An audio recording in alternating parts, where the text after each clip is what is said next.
Shift our attention now. Addressing a rally in Tamil Nadu, Union Home Minister Amit Shah has launched a fierce attack on the DMK, calling it the most corrupt government in the country and vowing to end what he termed as its dynastic rule.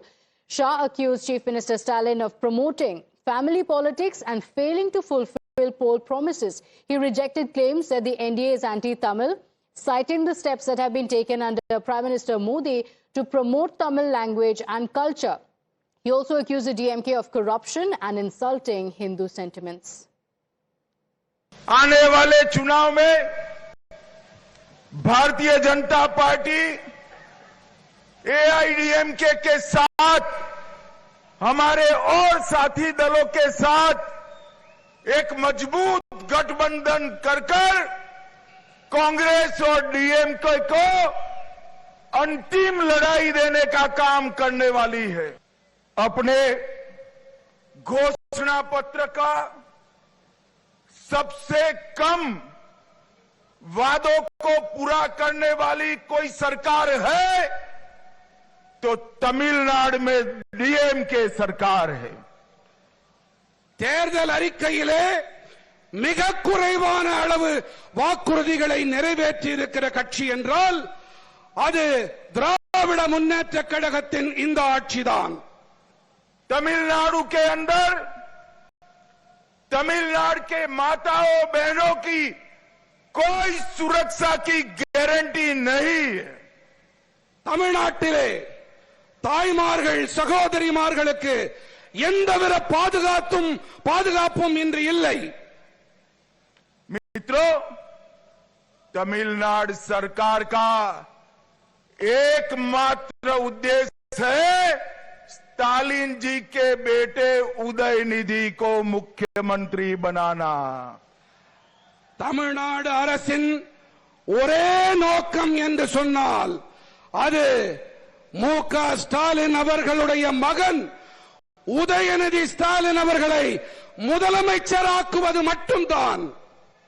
मैं आज तमिलनाडु की जनता को कहने आया हूं, तमिलनाडु के अंदर अब ये परिवार की राजनीति को समाप्त करने का समय आ गया है। தமிழ்நாட்டின் மக்களிடம் நான் ஒன்றை கூறிக்கொள்ள விரும்புகிறேன், ஒரு குடும்ப ஆட்சி அதற்கு முடிவு கட்டியே தீர வேண்டும், அதற்கான நேரம் வந்துவிட்டது। पहले करुणानिधि जी, फिर स्टालिन जी और अब उदयनिधि। स्टालिन बाबू, आपका ये स्वप्न पूरा नहीं होने वाला है। முதலிலே கருணாநிதி அவர்கள், பிறகு மு.க. ஸ்டாலின் அவர்கள், பிறகு உதயநிதி ஸ்டாலின் என்ற திட்டம் போடுகிறீர்களே, ஸ்டாலின் அவர்களே, உங்களுடைய கனவு மெய்யாகாது। मित्रों, इस बार दीवार पर लिखा हुआ मैं पढ़ पाता हूं कि अप्रैल 2026 में तमिलनाडु में एनडीए सरकार बनने जा रही है। मित्रों, एक अपप्रचार स्टालिन जी की पार्टी ने चलाया है कि एनडीए तमिल भाषा का विरोध करे। मैं आज तमिलनाडु की जनता को बताना चाहता हूं कि आईएएस आईपीएस के एग्जामिनेशन में सबसे पहले तमिल भाषा में एग्जाम लेने की शुरुआत नरेंद्र मोदी जी ने कराई। ஸ்டாலின் அவர்கள் என்ன பரப்புரை செய்கிறார் என்று சொன்னால், என்டிஏ அரசாங்கம் நம்முடைய தொன்மையான தமிழுக்கு எதிரானது என்று பரப்புரை அவர் செய்து வருகின்றார்। ஆனால் நமது என்டிஏ அரசாங்கம் ஐஏஎஸ் ஐபிஎஸ் தேர்வுகளிலே இந்த அரசாங்கம் தான் முதன்முறையாக தமிழை அறிமுகம் செய்திருக்கிறது। तमिलनाडु के रेलवे स्टेशनों पर तमिल भाषा में घोषणा करने का काम भी नरेंद्र मोदी जी ने करवाया। நம்முடைய ரயில் நிலையங்களிலே தமிழிலே அறிவிப்பு செய்வது என்பதையும் நம்முடைய மோடிஜி அவர்கள்தான் செய்திருக்கின்றார்.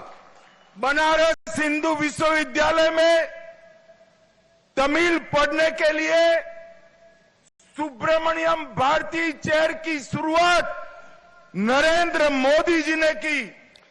வாராணசியிலே BHU அந்த பல்கலைக்கழகத்திலே தமிழிலே பாரதியின் பெயரால் ஒரு இருக்கை அமைத்திருக்கின்றார் நம்முடைய மாண்புமிகு பாரத பிரதமர் நரேந்திர மோடி அவர்கள். महान ग्रंथ तिरुकुरल का भारत की 13 भाषाओं में अनुवाद नरेंद्र मोदी जी ने कराया। நம்முடைய மகத்தான வேதமான திருக்குறளை தமிழ் பாரத நாட்டின் 13 மொழிகளிலே மொழியாக்கம் செய்வித்திருக்கிறார் மாண்புமிகு பாரத பிரதமர் நரேந்திர மோடி அவர்கள். मेडिकल और इंजीनियरिंग की परीक्षाएं तमिल भाषा में लेने की शुरुआत नरेंद्र मोदी जी ने कराई। தேர்வுகளை தமிழிலே எதிர்கொள்ளக்கூடிய வசதிகளை ஏற்படுத்தி கொடுத்திருக்கிறார் மாண்புமிகு பாரத பிரதமர் நரேந்திர மோடி அவர்கள். भारत सरकार ने फिजी में तमिल भाषा में शिक्षण कार्यक्रम की शुरुआत कराई। நம்முடைய பாரத அரசு பிஜி தீவுகளிலே தமிழை கற்பிப்பதற்காகவும் தமிழை கற்றுக்கொள்வதற்காகவும் வசதி வாய்ப்புகளை ஏற்படுத்தி அமைத்துக் கொடுத்திருக்கின்றது. और महान सेंगोल को इतने सालों से कांग्रेस डीएमके ने एक म्यूजियम में रखा था। नरेंद्र मोदी जी ने सेंगोल को पार्लियामेंट में स्थापित करने का काम किया। மாபெரும் மகத்தான செங்கோலினை இத்தனை ஆண்டு காலம் காங்கிரஸ் மற்றும் திராவிட முன்னேற்ற கழகம் அவர்கள் அருங்காட்சியகத்திலே வைத்து பாதுகாத்திருந்தார்கள். ஆனால் நம்முடைய பாரத பிரதமர் மாண்புமிகு நரேந்திர மோடி அவர்கள்தான் அதனை இன்று நாடாளுமன்றத்திலே வைத்து அழகு பார்க்கிறார். अभी अभी भारत के उपराष्ट्रपति पद पर हमारे श्रीमान राधाकृष्णन जी को चुनकर लाने का काम भी बीजेपी और नरेंद्र मोदी जी ने किया. நம்முடைய துணை குடியரசுத் தலைவராக தமிழரான CP ராதாகிருஷ்ணன் அவர்களையும் பதவியில் அமர்த்தி அழகு பார்த்திருக்கிறார் நம்முடைய பாரத பிரதமர் மாண்புமிகு நரேந்திர மோடி அவர்கள். भाइयों बहनों, एडीएमके सरकार भ्रष्टाचार का पर्याय बन चुकी है. एक नेता का नाम मनी लॉन्ड्रिंग के स्कैम में आया है.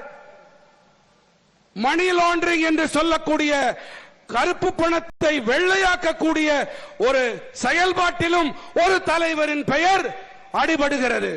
एक नेता का नाम रेत खनन के घोटाले में स्कैम में आया है.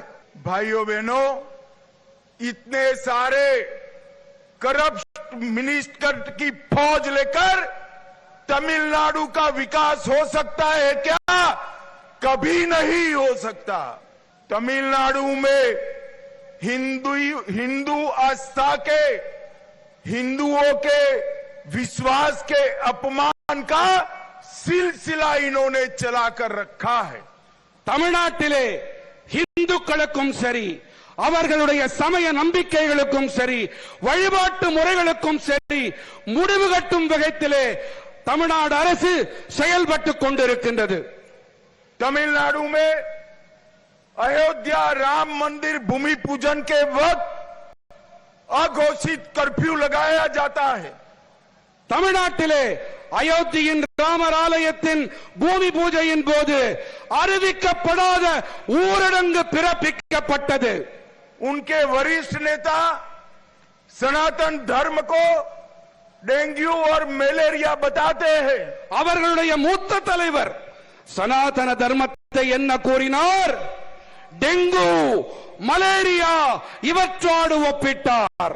हिंदुओं के प्रोसेशन पर स्टे लगा दिया जाता है। இந்துக்களின் ஊர்வலங்கள் என்றால் அதற்கு தடை விதிக்கப்படுகின்றது. हिंदुओं के मूर्ति विसर्जन पर भी स्टे लगाने का काम डीएमके सरकार करती है। मैं स्टालिन जी को कहना चाहता हूं, हमारे संविधान की मर्यादाओं को आपने हिंदू समाज पर अत्याचार कर तोड़ने का काम किया है।